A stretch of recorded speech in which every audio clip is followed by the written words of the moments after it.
नमस्कार साथियों, मैं नरेंद्र कुमार शर्मा स्वागत करता हूं आपका सिलेक्शन एकेडमी के इस यूट्यूब चैनल पर। और आज देखिए अपना टॉपिक जो अलंकार का टॉपिक है, टॉपिक प्लस पीवाईक्यू। इसमें हम प्रीवियस ईयर क्वेश्चन करते हैं और उस क्वेश्चन में जो अलंकार आता है, उस क्वेश्चन में अपने जो अलंकार आता है उस अलंकार की पूरी शानदार जबरदस्त व्याख्या आपके सामने की जाती है। पीछे के वीडियो में आप देखें तो हम जैसे विभावना अलंकार है, उपमा अलंकार है, यमक अलंकार है ना, ये कुछ अलंकार पढ़ चुके हैं। अर्थालंकार, शब्दालंकार, शब्दालंकार की कल ट्रिक बताई थी, है ना। विप्सा के यमक अवशेष क्या बताई थी? विप्सा के यमक अवशेष। अब बात करते हैं आगे। अब आगे चलते हैं। देखिए, अब देखिए ये क्वेश्चन है। कल हम एक पहले तो ना कल हम यमक अलंकार पढ़ रहे थे। हम कल हम कौन सा अलंकार पढ़ रहे थे? यमक अलंकार। तो उसमें देखो थोड़ी सी चीजें और देख लो आप। यमक अलंकार कल आपको बता दिया था। यमक अलंकार के बारे में क्या बताया था? यमक अलंकार के बारे में यह बताया था कि अगर कोई शब्द एक से ज्यादा बार आए, कोई शब्द अगर एक से ज्यादा बार आए और हर बार उसका अलग अर्थ निकले तो वहां पर यमक अलंकार होता है। ये बात मैं कल बता चुका हूं। जैसे कनक कनकते सोगुनी, मादकता अधिकाय, या खाए बोराय, जग वा पाए बोराय। तो यहां पर कनक शब्द के दो अर्थ हैं। यहां पर कनक शब्द के क्या है? दो अर्थ। यानी कनक शब्द दो बार आ रहा है। कनक शब्द के दो अर्थ नहीं है, कनक शब्द दो बार आ रहा है, हर बार उसका अलग अर्थ हो रहा है। एक कनक का अर्थ सोना है, एक कनक का अर्थ क्या है? धतूरा है। ये बातें हमने कल कर ली थी, इसलिए आज सिर्फ बताऊंगा ताकि आप जुड़ पाओ इससे। अब देखो, यमक अलंकार की परिभाषा उदाहरण पूरे बता दिए थे। अब आज ना थोड़ा सा एक मैं बता देता हूं कि भाई यमक अलंकार के भेद, यमक अलंकार के भेद।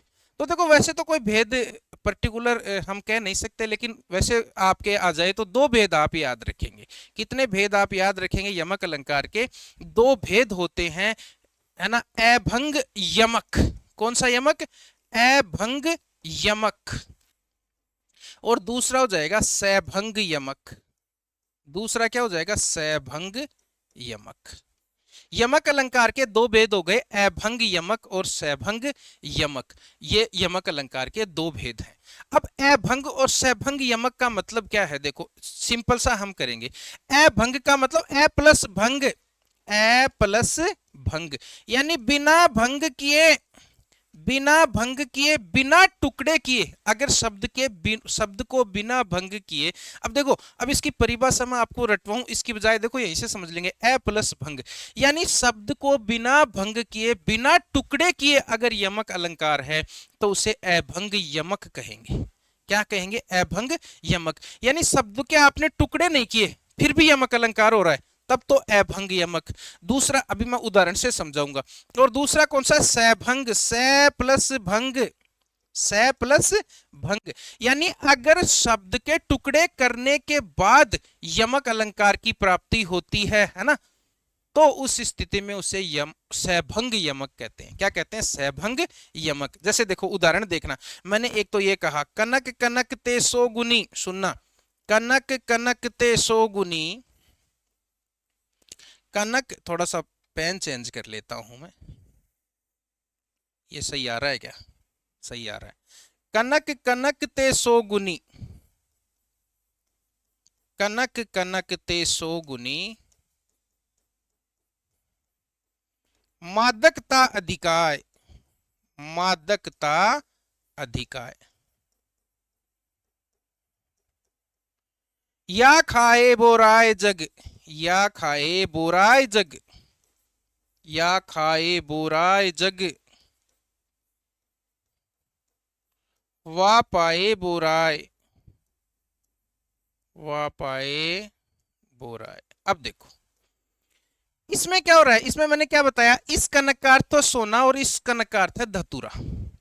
शब्द के टुकड़े करने की जरूरत नहीं पड़ी, शब्द के टुकड़े करने की जरूरत नहीं पड़ी। कै न कै पूरा शब्द है, उसका अर्थ धतूरा सोना निकल रहा है। और एक कै न कै कनक का पूरे का अर्थ क्या निकल रहा है? धतूरा निकल रहा है। यानी शब्द के टुकड़े किए बिना यमक अलंकार है, भंग नहीं करना पड़ा शब्द को। यमक अलंकार के लिए शब्द को भंग नहीं करना पड़ा, शब्द को भंग किए बिना भी यमक अलंकार की प्राप्ति हो रही है, इसलिए यह है अभंग यमक। बताओ क्या है? अभंग यमक।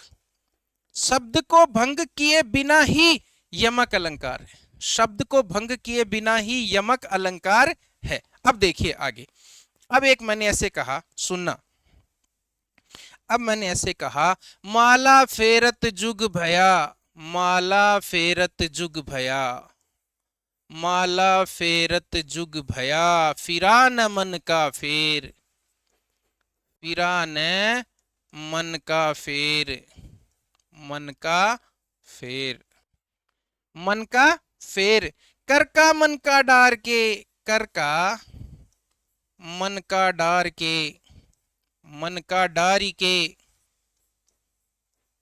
मन का फेर, मन का फेर। देखो इसका क्या अर्थ है, इसका अर्थ है कि ये संसार पूरा माला फेरने में लगा हुआ है, हाथ वाली माला, हाथ में माला ले रहा है और उसको फेर रहा है, फिरा न मन का फेर, लेकिन उनके मन का फेर अभी भी दूर नहीं हुआ, वो अभी भी बेचैन रहते हैं, अशांत रहते हैं, क्योंकि जब आप दिखावा करोगे, सिर्फ माला फेरोगे, तो आपको मन की शांति की प्राप्ति नहीं हो सकती।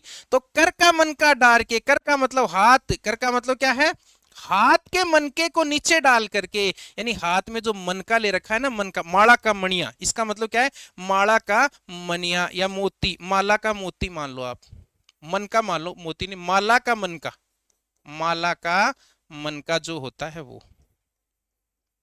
तो ये कह रहा है कि हाथ में तुमने जो माला का मन का ले रखा है ना, उसको नीचे डाल करके और मन का फेरो, मन का, यानी कहने का मतलब अपने मन को शांत करो, अपने मन को क्या करो, शांत करो। तो इस मन के का अर्थ तो है माला का मन का, क्या अर्थ है, माला का मन का। और देखो यहां पर मन का, इसका मतलब है अपने मन का, अपना जो मन होता है ना, मन, मन का, ये है मन का।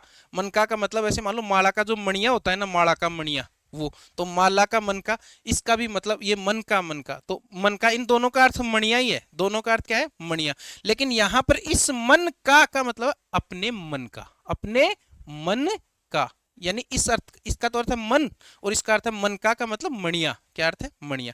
तो दोनों का अर्थ अलग अलग निकला ना, लेकिन अर्थ अलग अलग निकला, लेकिन शब्द भंग हो गया, शब्द क्या हो गया, भंग हो गया। देखो इसमें तो पूरा मन का एक साथ लिखा हुआ, मैं न का पूरा एक साथ लिखा हुआ है, इधर मन और का अलग लिखा हुआ है, इसका मतलब शब्द भंग हो गया ना।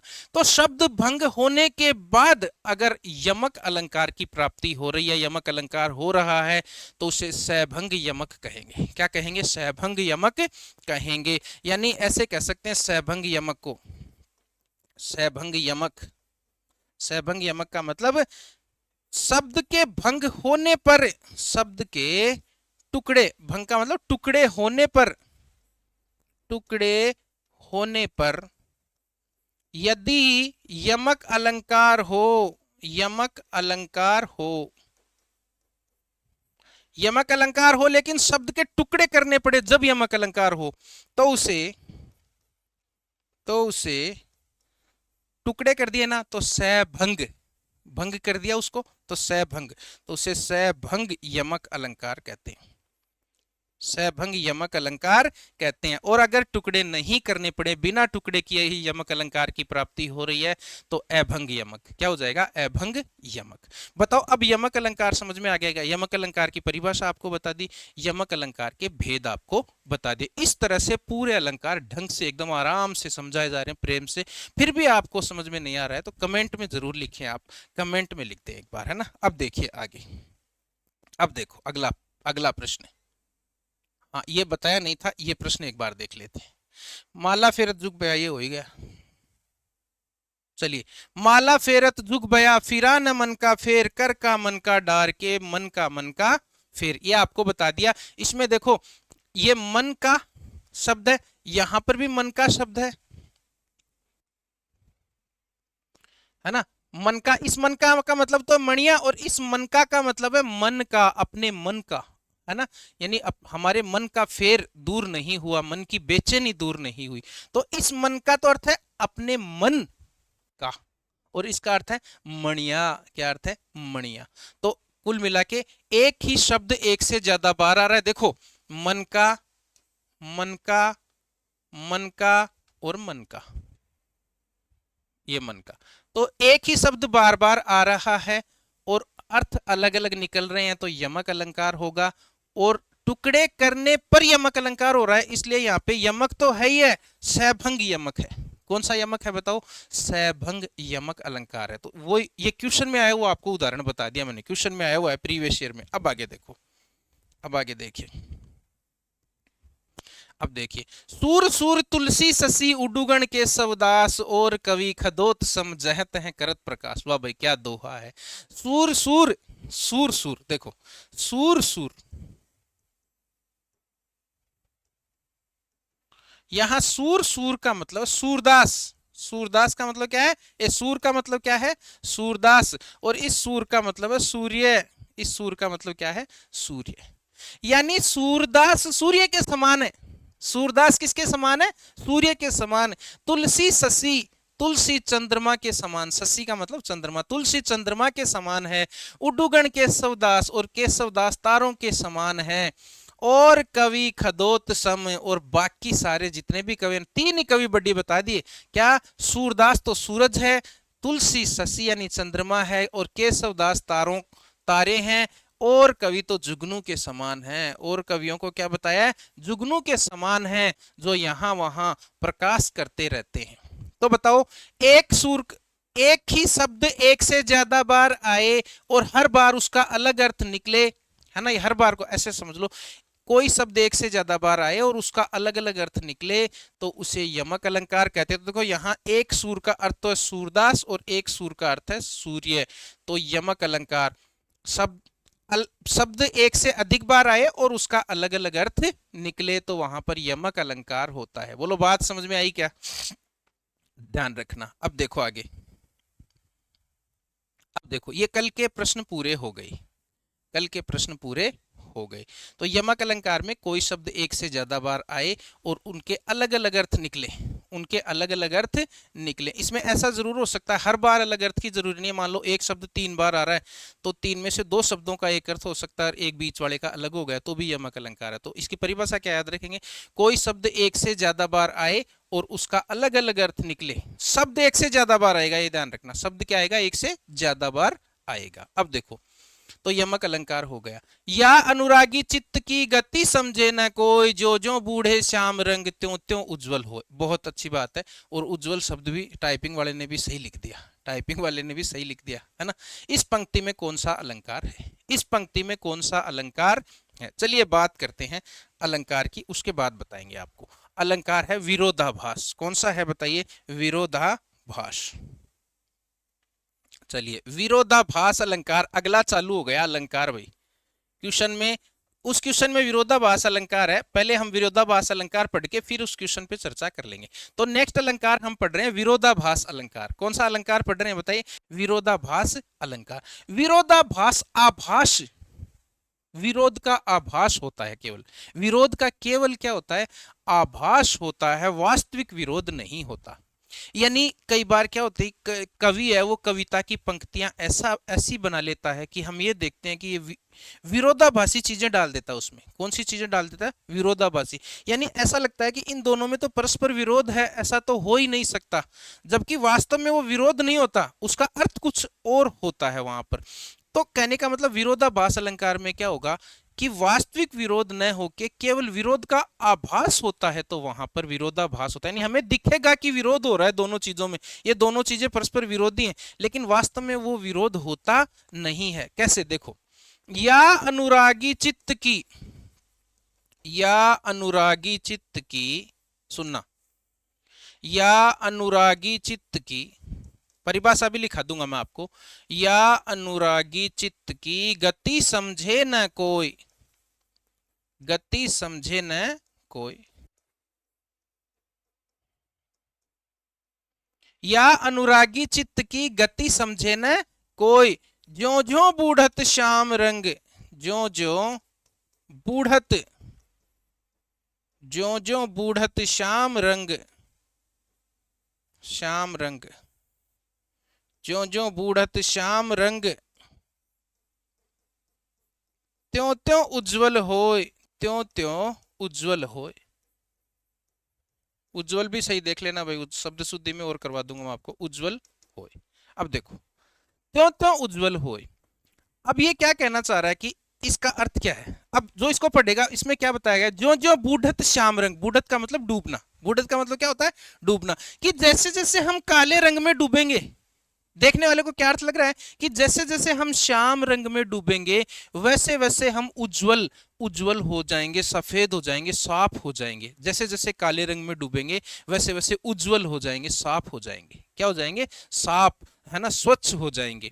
बताओ, तो अब बताओ ये संभव है क्या, काले रंग में व्यक्ति डूबता है तो काला होगा या साफ होगा, काला होगा। तो अब देखने में ये लग रहा है कि भाई ये तो विरोधी बात है, ऐसा तो हो नहीं सकता, विरोध का आभास हो रहा है इसको पढ़ते ही। लेकिन जब इस दोहे का पूरा अर्थ करेंगे तो हमें पता चलेगा कि विरोध है नहीं, केवल विरोध का आभास है, वास्तविक विरोध नहीं है। मेरी बात को सुनो, विरोध का सिर्फ आभास है, वास्तविक विरोध नहीं है, यही पर परिभाषा में आ जाएगा। तो देखो इसका अर्थ क्या है, या अनुरागी चित्त की इस प्रेमी चित्त, प्रेमी मन की गति को कोई समझ नहीं पाया है, मन की गति को कोई समझ नहीं पाया है, चित्त की गति को कोई समझ नहीं पाया है।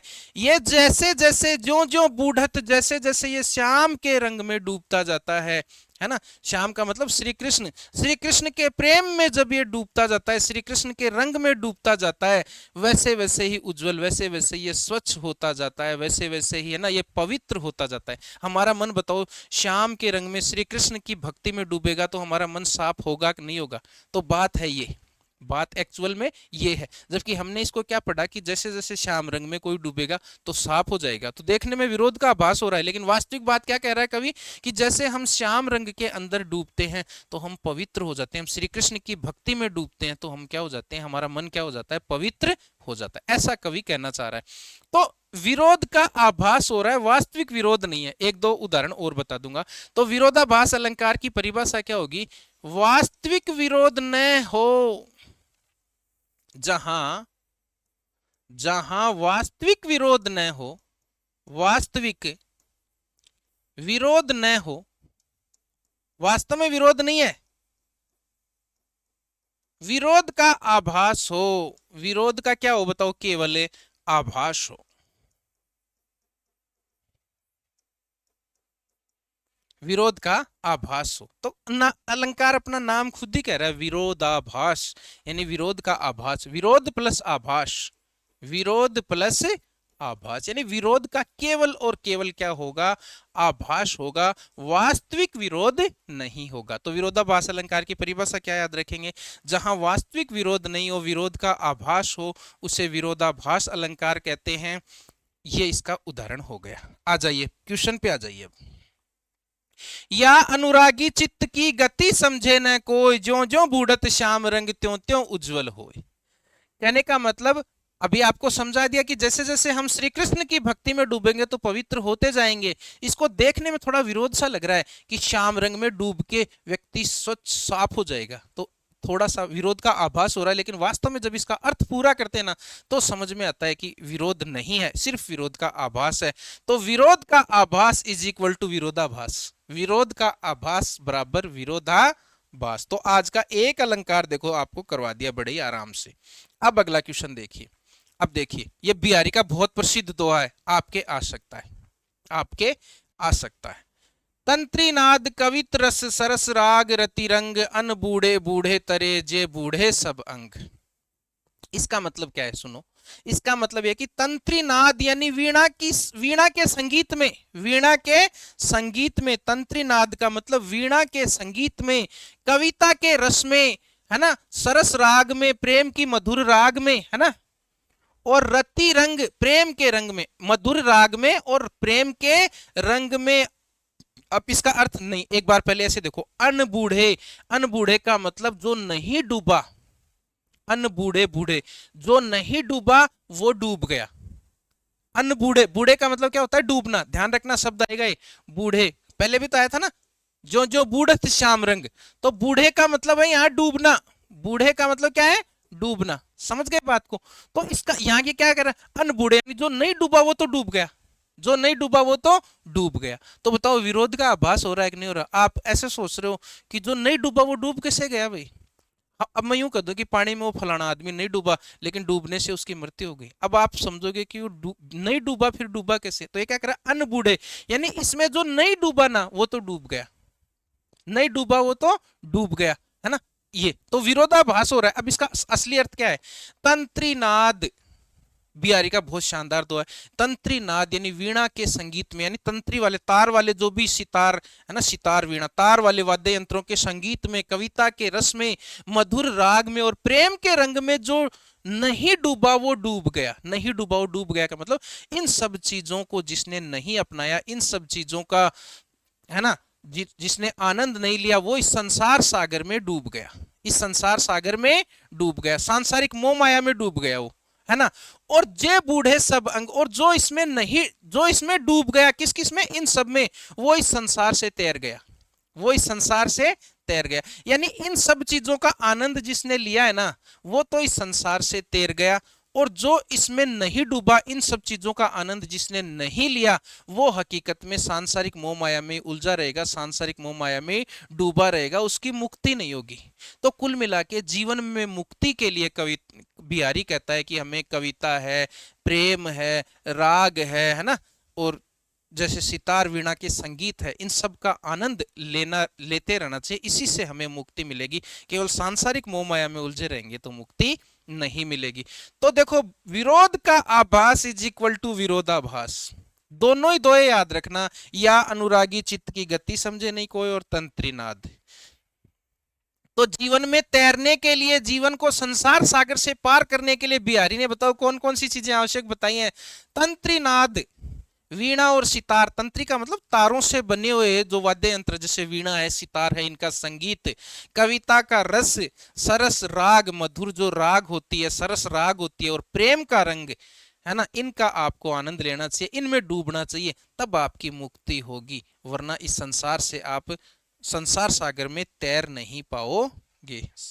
अब देखो, संसार सागर से पार नहीं हो पाओगे। अब देखिए, उदित उदयगिरी मंच पर, तो विरोधाभास अलंकार हो गया। विरोधाभास अलंकार का मतलब है वास्तविक विरोध नहीं होता, केवल विरोध का क्या होता है?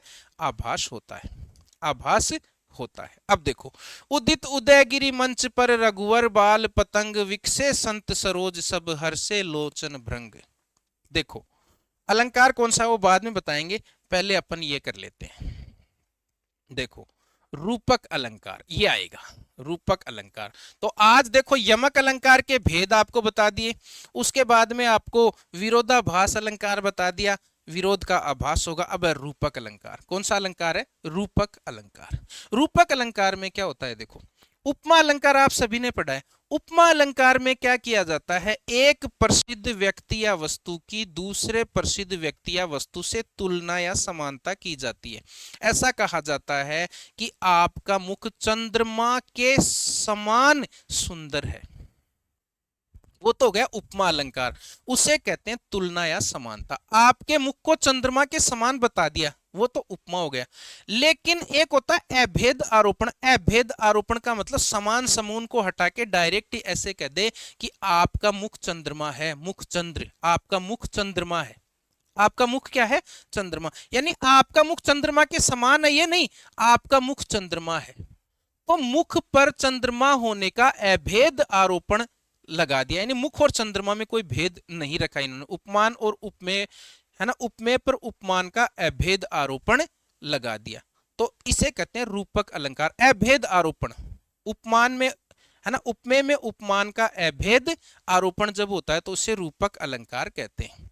यानी उपमान में, उपमेय में उपमान का अभेद आरोपण।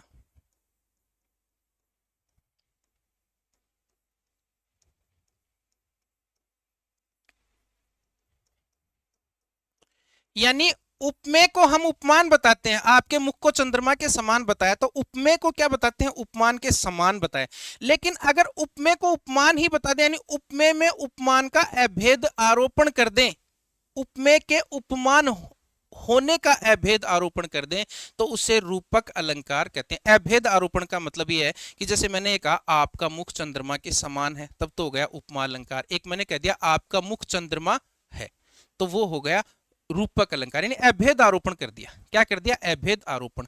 कुल मिला के बात ध्यान रखने की क्या है कि यहां पर आपको समान, सम, समझने की बात यह है, सा, से, सी, है ना, सदृश, इव, ये शब्द नहीं मिलेंगे, ये शब्द नहीं मिलेंगे। रूपक अलंकार में ये शब्द नहीं मिलेंगे। आपका मुख चंद्रमा के समान है तो उपमा अलंकार, समान को हटा दिया, आपका मुख चंद्रमा है, समान सम सम ये सब हटा दिए तो रूपक अलंकार क्या हो गया, रूपक अलंकार। तो अभेद आरोपण का मतलब ये है कि जो वाचक शब्द उनको हटा ही देते हैं, वाचक शब्दों को हटा देते हैं और साथ में उपमेय और उपमान एक साथ आते हैं। यहाँ पर मोस्टली क्या होगा रूपक अलंकार में, उपमेय और उपमान एक साथ आएंगे। ये जो मैं बता रहा हूं ये पहचान मान लो आप रूपक अलंकार की, कि एक तो वाचक शब्द नहीं मिलेंगे, वाचक शब्द होते तो उपमा हो जाता है वो, तो ये सा से सम ये नहीं मिलेंगे, तो ये नहीं मिलेंगे। तो हमने क्या कहा, आपका मुख चंद्रमा के समान सुंदर है, तो एक तो ये था, उस समान को हटा दिया, इसने कहा आपका मुख चंद्रमा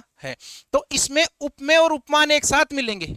उपमेय अभेद आरोपण उसे तो कहा ना, उपमेय और उपमान एक साथ मिलते हैं। तो ये थोड़ी सी पहचान आप ध्यान रख लो, रूपक अलंकार की पहचान नॉर्मली हम कर नहीं पाते, तो पहचान सुन लो।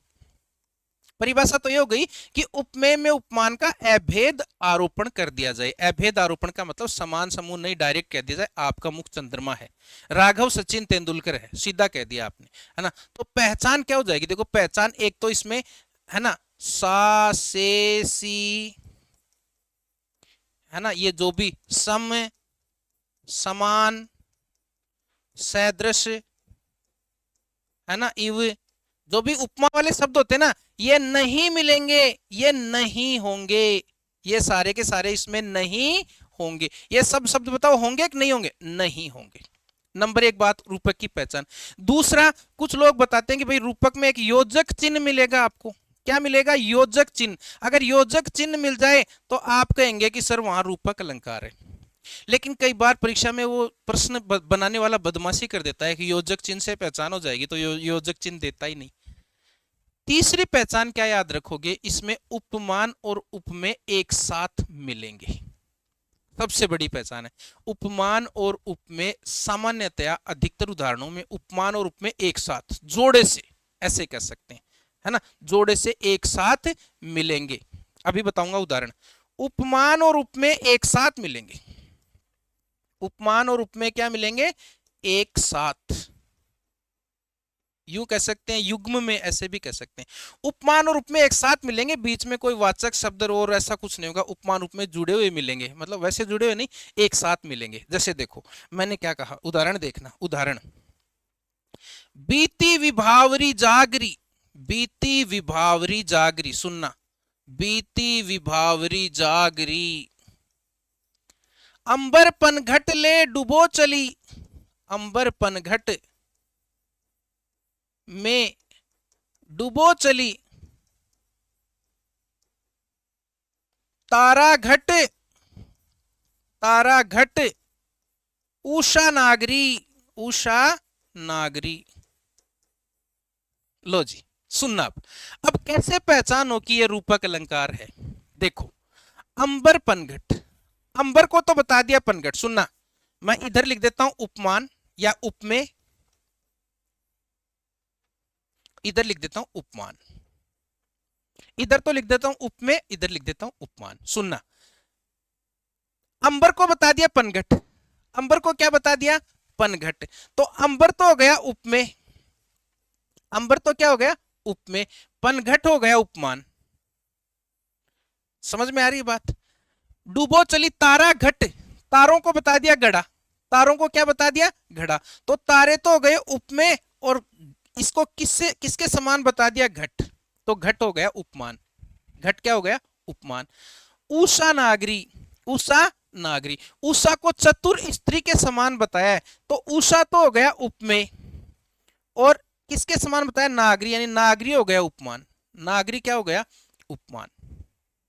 अब देखो पहचान क्या हुई, एक तो योजक चिन्ह मिल सकता है ऐसे, तारा घट। पहली बात तो बताओ कहीं भी इसमें वाचक शब्द मिल रहे हैं क्या, सा से सी सम समान सदृश, पहली बात तो वो नहीं है। दूसरा योजक चिन्ह, अब हो सकता है अगला डेढ़ होशियार बन के एग्जामिनर आपको दे ही नहीं योजक चिन्ह, तो फिर कि इसमें तो योजक चिन्ह मिला ही नहीं। तो तीसरी बात क्या है, देखो उपमेय अंबर उपमान पनघट, बताओ दोनों साथ में है क्या, दोनों साथ में आएंगे। रूपक अलंकार में क्या ध्यान रखना है, उपमेय और उपमान दोनों क्या आ जाएंगे, साथ में आ जाएंगे। तारा घट, तारा घट, लो जी उपमेय और उपमान साथ में, उपमेय और उपमान साथ में। उषा नागरी, उषा नागरी, उपमेय और उपमान साथ में। तो समझ में आई बात। पहचान क्या होगी, परिभाषा तो हम याद रखेंगे कि उपमेय में उपमान का अभेद आरोपण कर दिया जाए तो उसे रूपक अलंकार कहते हैं।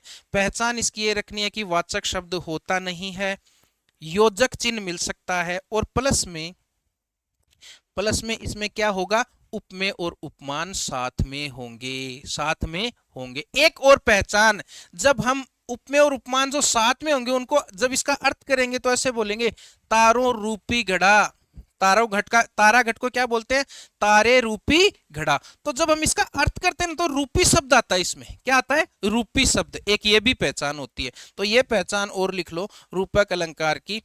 इसमें रूपी शब्द आता है, इसमें रूपी यानी अलंकार में शब्द नहीं आएगा, लेकिन इसमें अर्थ करने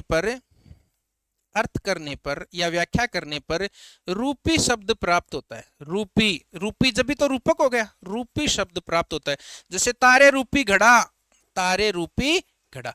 अब इन तीन में से एक पहचान तो आपके हो ही जाएगी, बताओ, है ना। कोई भी अलंकार आएगा नॉर्मली, है ना, मैंने देखा है बच्चों को, जब बच्चों को पढ़ाते हैं ना 11वीं 12वीं वालों को, तो वो कहते हैं सर उपमा भी समझ में आ गया कि भाई सा से सी से पता चल जाएगा, विभावना का बिनु बिना बिन से आपने बता दिया, है ना, सारे अलंकारों का पता चल रहा है, लेकिन रूपक की पहचान नहीं हो पा रही सर, है ना। रूपी भी फिर हम उनको कहते हैं कि भाई आप इनका अर्थ करते समय रूपी शब्द आएगा, तो फिर कहते हैं सर को नहीं पार पड़े, तो है ना। ये अब आप इसकी ये पहचान ध्यान रख सकते हो कि या तो योजक चिन्ह से पकड़ लो उसको, लेकिन कभी कभी ऐसा भी हो सकता है कि योजक चिन्ह होने पर भी रूपक अलंकार नहीं हो, ऐसा भी हो सकता है, लेकिन अधिकांशतः होता है। तो योजक चिन्ह, इसमें सबसे बड़ी पहचान यही है कि उपमेय और उपमान एक साथ मिलेंगे, उपमेय और उपमान एक साथ मिलेंगे, और अर्थ करने पर रूपी शब्द, जैसे तारों रूपी घड़ा, उषा रूपी नागरी, उषा रूपी नागरी, इस तरह से मिलेंगे आपको रूपक अलंकार। तो बताओ रूपक अलंकार समझ में आया क्या, सिर्फ परिभाषा बताइए। उपमेय में उपमान का अभेद आरोपण होता है। पहचान इसकी यह है कि इसमें योजक चिन्ह, इसमें ये वाचक शब्द नहीं होते, योजक चिन्ह मिलेगा। योजक चिन्ह का मतलब इस तरह से, ये जैसे तारा घट, तारा घट, ये हो गया, ये योजक चिन्ह हो गया, है ना। तो ये योजक चिन्ह मिलेगा। उपमेय और उपमान एक साथ मिलेंगे, सबसे बड़ी पहचान, और अर्थ करने पर रूपी शब्द बताओ क्या हो जाएगा, प्राप्त हो जाएगा, रूपी शब्द प्राप्त हो जाएगा। अब बात करते हैं रूपक अलंकार के भेद। रूपक अलंकार के भेद बताओ, रूपक अलंकार की पहचान कर लोगे क्या, रूपक अलंकार की पहचान सर कर लेंगे। अब देखो, अब है रूपक अलंकार के भेद। यहां से क्वेश्चन आता है भाई, इसको इग्नोर मत करना। देखो जो मैं आपको भेद बता रहा हूं ना, चाहे उपमा के बताओ चाहे रूपक के बताओ, किसी के भी मैंने भेद बताए ना, वहां से क्वेश्चन टपक सकता है। क्यों, क्योंकि हम क्या है कि डायरेक्ट पहचान कर लेते हैं कि भाई उपमा की मन पहचान मेरे को पता है, विभावना की पता है, चलो अपना काम हो गया। वहां जाते ही वो पूछता है, उदाहरण दे दिया और पूछता है बताओ इसमें मालोपमा है कौन सा, ये लो, हमें तो उपमा की पहचान पता है, मालोपमा की इनकी तो पता ही नहीं। तो रूपक, अब रूपक के भेद, अब हम क्या कर रहे हैं, रूपक के भेद। एक बार एग्जाम में यह भी पूछा हुआ है कि रूपक के कितने भेद होते हैं, यह भी पूछ लिया अगले ने। तो ऑथेंटिक रूप से रूपक के कितने भेद मानेंगे वो सुनो। रूपक के 3 भेद होते हैं। रूपक के कितने भेद होते हैं, 3। एक तो सांग रूपक अलंकार, कौन सा होता है, सांग रूपक अलंकार, सांग रूपक अलंकार। दूसरा कौन सा होता है, निरंग रूपक अलंकार, निरंग रूपक अलंकार, निरंग रूपक। और तीसरा होता है पारंपरित रूपक, पारंपरित रूपक। सांग रूपक, निरंग रूपक और पारंपरित रूपक। देखो, सांग रूपक, निरंग रूपक और पारंपरित रूपक। अब देखो यहां पर ये बहुत कंफ्यूज रहता है, सांग रूपक का हम सही नहीं कर पाते, निरंग रूपक का हम सही नहीं कर पाते, पारंपरिक रूपक को हम पहचान नहीं पाते। तो मोटी मोटी पहचान बता दूं क्या आपको, पहले तो परिभाषा तो अपन कर लेंगे और उसको समझ भी लेंगे, लेकिन मोटी मोटी पहचान ये होती है, मोटी मोटी पहचान देखो, मोस्टली क्या होता है, निरंग रूपक में एक उपमान, मोटी पहचान, निरंग रूपक में एक उपमान एक उपमेय, एक उपमान एक उपमेय। निरंग रूपक, निरंग रूपक में क्या होगा, एक उपमान एक उपमेय। अभी परिभाषा बताऊंगा लेकिन पहचान सुन लो। एक उपमान होगा, एक उपमेय होगा। जैसे देखो, मैया मैं तो चंद खिलौनों ले हूं, मैया मैं तो चंद्र खिलौनों ले हूं, चंद्र खिलौनों ले हो, मैया मैं तो चंद्र खिलौनों ले हूं। अब देखिए सूरदास का पद है, सूरदास जी क्या कहते हैं, श्री कृष्ण कहते हैं सूरदास के माध्यम से कि मैया मैं तो चंद्र खिलौनों ले हूं, यानी श्री कृष्ण जब छोटे थे तो आसमान की तरफ वो देखते हैं चांद को, तो चांद उनको खिलौने के समान लगता है, तो चंद्र को वो है ना, वो कहते हैं चंद्र खिलौना, है ना, तो चांद पर खिलौने होने का अभेद आरोपण हो रहा है। तो मैया मैं तो चंद्र खिलौनों ले हूं, यानी हे मैया मैं तो चांद रूपी जो खिलौना है, चांद रूपी खिलौना, कौन सा खिलौना, चांद रूपी खिलौने को लूंगा, चांद रूपी खिलौने को लूंगा, ऐसा कह रहे हैं। इसका अर्थ ये है।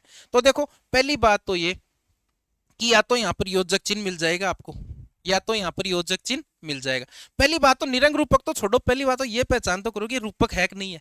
तो रूपक की क्या पहचान बताइए आपको कि एक तो इसमें योजक चिन्ह मिलेगा, तो योजक चिन्ह से पहचान हो गई।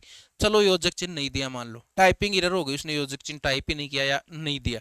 फिर उपमेय और उपमान, चांद को खिलौना बता रहा है, चांद को क्या बता रहे हैं, खिलौने, खिलौना बता रहे हैं, तो चंद्र को खिलौना बता रहे हैं, इसलिए उपमेय और उपमान एक साथ है। उपमेय और उपमान बताइए क्या है, एक साथ है। बताओ दोनों एक साथ आ गए, तो योजक चिन्ह नहीं है, तो हमें यह पता चल गया कि भाई उपमेय और उपमान क्या है, एक साथ आ गए, तो उपमेय और उपमान। तीसरा, चांद रूपी खिलौना, चांद रूपी खिलौना, तो रूपी शब्द आ गया ना। तो देखो इस तरह से पहचान आपको करनी है। नंबर एक बात। अब इसमें उपमान कितने, देखो उपमान की बात करें और उपमेय की बात करें, उपमान की बात करें और उपमेय की बात करें। देखो उपमान और उपमेय में कभी भी गड़बड़ जाला हो जाए ना, ये पता नहीं चले कि उपमान कौन सा है और उपमेय कौन सा है। अक्सर ऐसा होता है कई उदाहरणों में कि हमें पता नहीं चलता कि किसकी तुलना किससे की है। तो एक बात सुन लो, जो प्रस्तुत है ना, जो प्रस्तुत है वो तो है उपमेय, जो प्रस्तुत है वो तो क्या हो जाएगा, उपमेय। जो मौजूद है, जो मौजूद है वो तो उपमेय, और जो अप्रस्तुत है वो उपमान। बस सीधा सा ये तरीका याद रख लो। जो मौजूद है ना वो तो, है ना, जैसे मैंने कहा आपका मुख चंद्रमा के समान है, तो मौजूद क्या है, आपका मुख, इसलिए मुख हो गया उपमेय, जो प्रस्तुत है वो तो। और जो अप्रस्तुत है वो उपमान, ये भी तरीका होता है। तो यहां पर देखो चांद मौजूद है, चांद को देख रहे हैं श्री कृष्ण और उसकी तुलना किससे कर रहे हैं, खिलौने से। तो यहां पर चांद तो उपमेय और उपमान ऐसे लिखेंगे, उपमेय और उपमान। तो चांद तो उपमान है, यहां चंद्र तो उपमान है। चंद्र तो क्या है बताओ, चंद्र तो है उपमेय, चंद्र तो क्या है, उपमेय, और खिलौना उपमान है, खिलौना क्या है, उपमान है। क्योंकि वहां पर मौजूद क्या है, चांद, चांद को मांग रहे हैं और उसको मान क्या रहे हैं, खिलौना, तो खिलौना मान रहे हैं, इसलिए खिलौना उपमान है। तो जो प्रस्तुत है वो तो उपमेय हो जाएगा, और जो प्रस्तुत नहीं है वो उपमान हो जाएगा, ये ध्यान रखना। तो अब देखो यहां पर उपमेय कितने हैं, एक, उपमान कितना है, एक, एक उपमेय एक उपमान, निरंग रूपक। कौन सा रूपक बताओ, निरंग रूपक। उसके बाद बात करते हैं सांग रूपक की, उसके बाद किसकी बात करते हैं, सांग रूपक। सांग रूपक में क्या होगा, देखो सांग रूपक की पहचान ध्यान रखना, दो या दो से ज्यादा, दो या दो से ज्यादा उपमान और उपमेय, उपमान और उपमेय। नॉर्मली दो से ज्यादा ही मिलेंगे, नॉर्मली क्या मिलेंगे, दो से ज्यादा। आप ऐसे याद रख सकते हो, दो से ज्यादा उपमान और दो से ज्यादा ही उपमेय, तो सांग रूपक। तो कौन सा हो जाएगा, सांग रूपक। अगर दो उपमान और दो उपमेय, दो ही तो उपमान है और दो ही क्या है, उपमेय है, तो पहचान हो जाएगी कि भाई यहां पर पारंपरिक रूपक है। कौन सा रूपक है, पारंपरिक रूपक। ये पहचान बता रहा हूं, परिभाषा नहीं बता रहा हूं। पहचान क्या है, एक उपमान एक उपमेय, निरंग रूपक, दो उपमान दो उपमेय, पारंपरिक रूपक लगभग, और दो से ज्यादा उपमान और दो से ज्यादा उपमेय, तो सांग रूपक। कौन सा, सांग रूपक। तो देखो इस उदाहरण में एक उपमेय एक उपमान, तो कौन सा हो जाएगा बताओ, ये निरंग रूपक। कौन सा हो जाएगा, निरंग रूपक, निरंग रूपक। अब देखिए और बताता हूं मैं। अब मैंने एक उदाहरण दिया, उदित उदयगिरी मंच पर, सुनना, उदित उदयगिरी मंच पर उदित उदयगिरि मंच पर रघुवर बाल पतंग, रघुवर बाल पतंग। उदित उदयगिरि मंच पर रघुवर बाल पतंग, विकसे संत सरोज सब, विकसे संत सरोज सब, संत सरोज सब, हर्षे लोचन भृंग, हर्षे लोचन भृंग। सुनना, हर्षे लोचन भृंग। श्री राम जब धनुष तोड़ने के लिए जाते हैं मंच के ऊपर, उस समय का ये दोहा है। इसमें देखिए क्या कहा गया है, उदित उदयगिरि मंच पर, यानी जो मंच है ना उसको तो बता दिया उदयगिरि, मंच को तो क्या बता दिया, उदयगिरि। मंच मौजूद है, मौजूद क्या है वहां पर, मंच। तो मैंने क्या, जो मौजूद है वो तो उपमेय, और जो मौजूद नहीं है वो उपमान। उपमेय उपमान की समस्या ही खत्म करो। जो मौजूद है ना उस उदाहरण में वो तो उपमेय, और जो नहीं मौजूद है वो उपमान। अब देखो, रघुवर, रघुवर है तो रघुवर, ये रघुवर को किसके समान बता दिया, सूर्य के समान। बाल पतंग का मतलब सूर्य के समान। और वहां जो संत बैठे हैं उनको सरोज यानी कमल के समान बता दिया। और जो सभी के जो नेत्र हैं उनको भंवरों के समान बता दिया। नेत्रों को किसके समान बता दिया, भंवरों के समान, या नेत्रों पर भंवरे होने का अभेद आरोपण कर दिया। समान नहीं, मतलब उदयगिरि को मंच बता दिया, और श्री राम जी को सूर्य बता दिया, और संतों को सरोज बता दिया, और नेत्रों को भृंग या भंवरे बता दिया, यानी अभेद आरोपण कर दिया। अब देखो, अब मैं यहां लिखता हूं उपमेय और उपमान, उपमेय और उपमान। अब देखो, मंच जो है ना, मंच, मंच वहां मौजूद है, मंच को तो क्या बता दिया, उदयगिरि। मंच को तो क्या बता दिया, बताओ, उदयगिरि। उसके बाद में रघुवर यानी श्री राम, रघुवर ही लिख देता हूं मैं यहां पर, रघुवर। श्री राम को क्या बता दिया, सूर्य। श्री राम को क्या बता दिया, सूर्य। बाल, सूर्य बाल पतंग बता दिया। उसके बाद देखो, संत जो वहां पर बैठे हैं उनको क्या बता दिया, सरोज। सरोज का मतलब कमल, क्या बता दिया, कमल बता दिया। और उसके बाद लोचन यानी नेत्रों को क्या बता दिया, नेत्रों को बता दिया भृंग। नेत्रों को क्या बता दिया, भृंग यानी भंवरे बता दिया। तो कहने का मतलब, अब मैं समझाना क्या चाह रहा हूं आपको, उपमेय कितने हैं, देखो 1 2 3 4, कितने उपमेय हैं, 4। उपमान कितने हैं, 1 2 3 4, 4 ही उपमेय 4 ही उपमान है। इसका मतलब मैंने क्या कहा, 2 से ज्यादा उपमेय और 2 से ज्यादा उपमान हो तो वहां पर सांग रूपक, कौन सा हो जाएगा बताओ, सांग रूपक, सांग रूपक, सांग रूपक। एक उपमान एक उपमेय निरंग रूपक, 2 से ज्यादा उपमान और 2 से ज्यादा उपमेय, मोस्टली वैसे तो 2 या 2 से ज्यादा, 2 भी हो सकते हैं, लेकिन अपने पहचान के लिए याद रख लेते हैं कि 2 से ज्यादा उपमान और 2 से ज्यादा उपमेय हो, सांग रूपक। और एक और हो जाएगा पारंपरिक रूपक, तीसरा कौन सा हो जाएगा, पारंपरिक रूपक। पारंपरिक रूपक की क्या पहचान बताइए आपको, पहचान क्या बताइए, देखो सुनना, माया दीपक नर पतंग, परिभाषा की बात बाद में करेंगे, पहले पहचान। माया दीपक नर पतंग, भ्रमी भ्रमी इवे पड़ंत, भ्रमी भ्रमी इवे पड़ंत, इवे पड़ंत। सुनना, यानी अब देखो, माया दीपक नर पतंग, यानी माया को तो दीपक के समान बताया और नर को पतंग के समान बताया है। तो उपमेय और उपमान। सुनना, अब यहां पर माया उपमेय है और दीपक उपमान है, नर उपमेय है और पतंग उपमान है।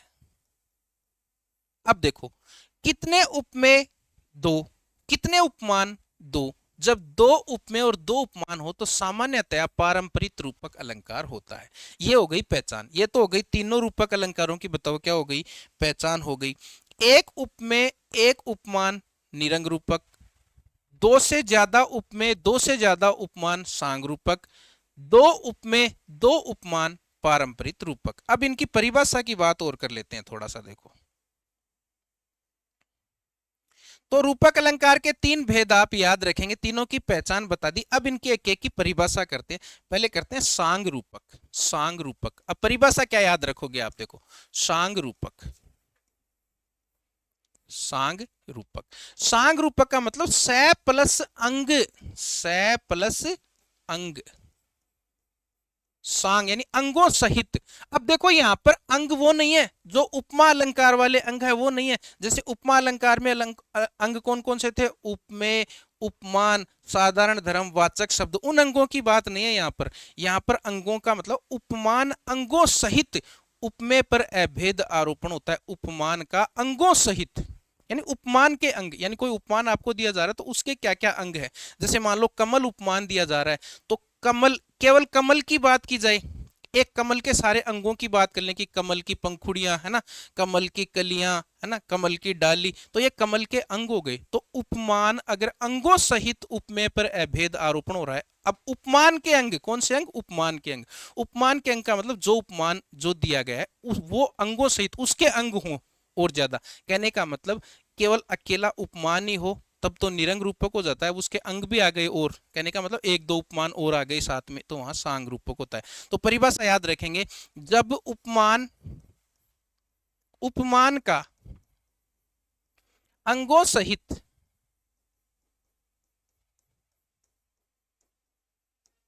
उपमेय पर अभेद आरोपण किया जाए, अभेद आरोपण, अभेद आरोपण किया जाए अंगों सहित उप किया जाए, यानी उपमान के अंग। यहां मैं कतई बात नहीं कर रहा हूं उपमेय, उपमान और आपके वाचक शब्द, साधारण धर्म की बात नहीं है, उपमान के अंगों की बात है। तो अभेद आरोपण किया जाए तो अंगों सहित, तो उसे सांग रूपक अलंकार कहते हैं, तो उसे सांग रूपक अलंकार कहते हैं।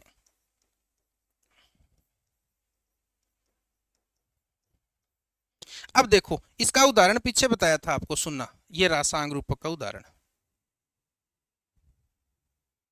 हाँ, ये सांग रूपक का उदाहरण है। अब देखो यहां पर पहला ही पहला उपमान क्या था, देखो पहला ही पहला उपमान है उदयगिरी। पहला ही पहला उपमान क्या है, उदयगिरी पर्वत। अब अकेले उदयगिरी पर्वत की केवल आरोपण करते ना तब तो हो जाता निरंग रूपक। अब इसने उदयगिरी पर्वत के अंग भी ले लिए। उदयगिरी पर्वत से सूर्य निकलता है ना, और सूर्य की किरणें जब पड़ती हैं तो कमल खिलते हैं और भंवरे खुश होते हैं। तो ये उपमान के अंग हो गए, ये क्या हो गए, उपमान के अंग हो गए। कहने का मतलब इनडायरेक्टली ऐसे बात समझ लो कि एक से ज्यादा उपमान होंगे, सीधे शब्दों में बात यह है, लेकिन परिभाषा ऐसे दी जाती है कि जब उपमान का अंगों सहित उपमेय पर अभेद आरोपण किया जाता है अंगों सहित, तो सांग रूपक, तो उसे क्या कहते हैं, सांग रूपक अलंकार कहते हैं। उदाहरण वो याद रखना जो आपको बता दिया, उदित उदयगिरी मंच वाला। कौन सा, उदित उदयगिरी मंच वाला उदाहरण याद रखेंगे। उसके बाद देखो निरंग रूपक, निरंग रूपक देखो अगला कौन सा है, निरंग रूपक। निरंग रूपक, एक निरंग रूपक और देख लो आज, निरंग रूपक। निरंग रूपक का मतलब अंग रहित, अंग रहित, अंग रहित, यानी उपमान का उपमेय पर अभेद आरोपण अंगों के बिना हो। अंगों के बिना का मतलब सिर्फ अकेले उपमान का ही आरोपण हो। जैसे कमल उपमान है तो सिर्फ कमल ही बताया जाए, खिलौना बताया तो सिर्फ खिलौना ही बताया जाए, उसके अंग और है वो नहीं बताए जाए, है ना।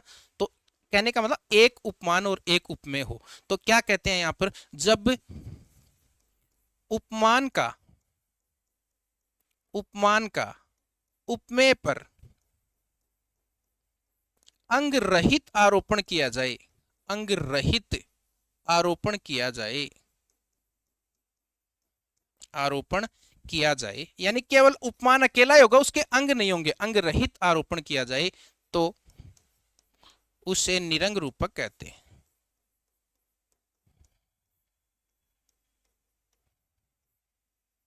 या अंगों के बिना, अंग रहित का क्या कह सकते हैं, अंगों के बिना। तो कुल मिला के यहां पर इसका उदाहरण क्या होगा, देखो मैया मैं तो चंद खिलौनों ले हूं, मैया मैं तो चंद्र खिलौनों ले हूं। कुल मिला के इसका तरीका क्या याद रखोगे, एक उपमेय और एक उपमान, एक उपमेय और एक उपमान यहां पर होगा। तो अभी इतनी बात करेंगे, पारंपरिक रूपक कल के वीडियो में पढ़ेंगे क्योंकि काफी लंबा वीडियो हो गया है। कल के वीडियो में जो भी सेकंड ग्रेड के अलंकार बच गए ना वो कल के वीडियो में पूरे हो जाएंगे। तो आज का वीडियो मैं यहीं समाप्त करता हूँ। थैंक यू, धन्यवाद, राम राम। एक बात अब आप सभी थोड़ा सा ध्यान से सुने।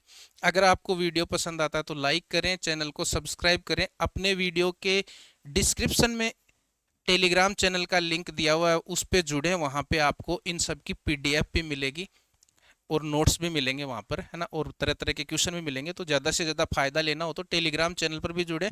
और अगर ये चैनल आप डायरेक्ट नहीं खोल पा रहे हो तो इस चैनल का लिंक भी इस वीडियो के डिस्क्रिप्शन में है, तो वहाँ से भी आप इस चैनल को खोल सकते हो। थैंक यू, धन्यवाद, राम राम।